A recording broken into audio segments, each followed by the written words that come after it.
अस्सलाम वालेकुम student viewers. आज का टॉपिक है प्रेजेंट कंटिन्यूज में एक्टिव पैसिव हम कर रहे हैं। इसमें WH वर्ड्स, ठीक है। अच्छा, WH वर्ड्स में आपको पता चलना चाहिए कितने वर्ड्स होते हैं। मैंने फिर भी लिख दिए हैं, वो देखें। Where, what, whom, who, why, which, whose और ये हु भी है और लिखा हुआ पर, ठीक है। फिर भी एक दो और होंगे तो आप देख लीजिएगा। अच्छा, इसकी लॉजिक पता है क्या है? WH word as it is नीचे आएगा, ठीक है, और फिर उसके बाद ऑब्जेक्ट देख के हेल्पिंग वर्ब आएगा, ठीक है। फिर सेम चीज वही है जो मैंने आपको बताई हुई है। स्टार्ट करते हैं। Why is he wasting time? Clear. अब देखें, वाई एज इट इज नीचे आएगा, ठीक है। टाइम सिंगुलर है, इज आ गया, सही है। ऑब्जेक्ट सब्जेक्ट में आ गया, आईएनजी की जगह पे आ गया बीइंग, और वेस्ट की थर्ड फॉर्म है वेस्टेड। वेस्टेड के बाद थर्ड फॉर्म के बाद आता है बाय। थोड़ा गैप हो गया, इसके कोई टेंशन नहीं लेगा आप लोग। बाय, बाय के बाद आएगा ही, किस में गया? हिम में, और question mark as it is वैसे आएगा। बस आपने ये देखना है कि WH वर्ड जितने भी होंगे वो एज इट इज नीचे आएंगे, और उनके बाद हेल्पिंग वर्ब आएगा किसको? ऑब्जेक्ट को देख के। अगर यहाँ पे प्लूरल होता तो यहाँ पे आर आता, ठीक है। सीक्वेंस वही चलेगा, ऑब्जेक्ट सब्जेक्ट में बदलेगा। बस मैं यहाँ पे अंडरलाइन कर देता हूं, ये देखें, ये चीज और ये चीज एज इट इज आएगी आएगी इसी तरह, ठीक है। बाकी ऑब्जेक्ट सब्जेक्ट में आ गया, आईएनजी की जगह पे आ गया बीइंग।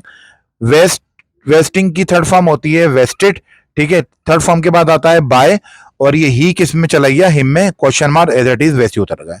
क्लियर। इस तरह और भी सेंटेंस आप बना सकते हैं जो कि WH वर्ड मैंने ऊपर लिख दिए हैं। ये इसको स्टार्ट में रख के ना आप खुद बना सकते हैं, सिवाय इसके। हु का मैंने अलग से यहाँ पे हेडिंग भी दी हुई है।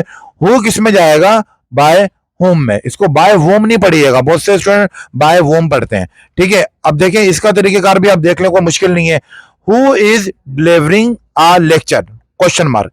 अब देखें, जब हु आएगा ना तो स्टार्टिंग में आएगा बाय होम। क्लियर। सीक्वेंस वही है, लेक्चर सिंगुलर है, इज आ गया।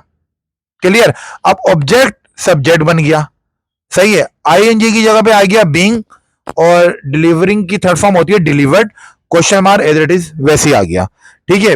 दोबारा मैं आपको अंडरलाइन करके बताता हूं, जब भी हु आएगा तो by whom as it is वैसे ही आएगा, और इसके बाद तरीकेकार वही है। WH वर्ड के बाद हेल्पिंग वर्ब आएगा, यहां भी बाय होम के बाद हेल्पिंग वर्ब आएगा, किसको?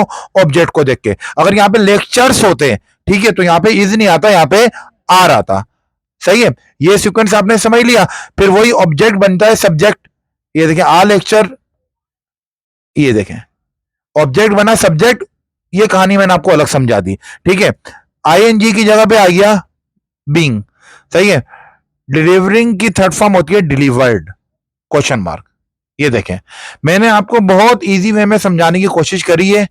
बाकी आप खुद समझ लीजिएगा, खुद प्रैक्टिस करिएगा, और WH वर्ड आप ध्यान में रखिएगा। इसकी लॉजिक ये है कि जब भी WH वर्ड आएगा तो एज इट इज नीचे आ जाएगा, चाहे वो वेयर है, व्हाट है, हूम है, वाई, विच, हुज, एक बात है, सही है। इसकी आप प्रैक्टिस करिएगा। इसको स्टार्ट में रख के हेल्पिंग वर्ब लगाएंगे ऑब्जेक्ट देख के, बाकी सब चीजें सेंटेंस के हिसाब से आपने कन्वर्ट करनी है।